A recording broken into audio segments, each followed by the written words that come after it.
Le but de cette vidéo est de représenter les nombres complexes graphiquement. Regardons d'abord les réels. Les réels, on les place sur une droite, on localise le 0 ici, et on place tous les nombres sur l'axe réel. Malheureusement, une fois qu'on a placé les rationnels et les irrationnels, il ne reste plus d'espace disponible pour, par exemple, placer le nombre i. En 1806, Jean-Robert Argan voit les nombres complexes comme étant des points dans le plan cartésien.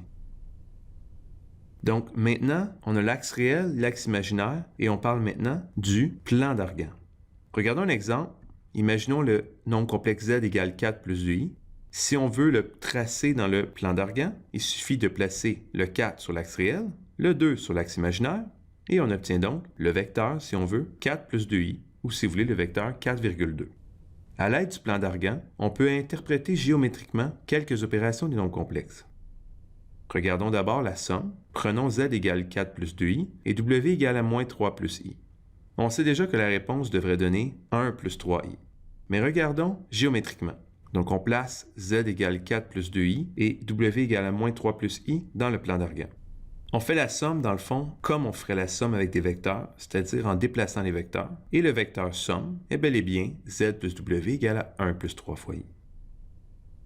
Regardons maintenant le conjugué.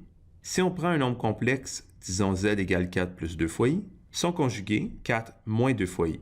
Qu'est-ce que ça fait dans le plan d'Argan? Z égale à 4 plus 2 fois i, et son conjugué, 4 moins 2 fois i, est ici. Donc l'interprétation géométrique, c'est tout simplement une symétrie par rapport à l'axe réel. Donc l'opération conjuguée a pour effet géométrique de créer une réflexion par rapport à l'axe réel.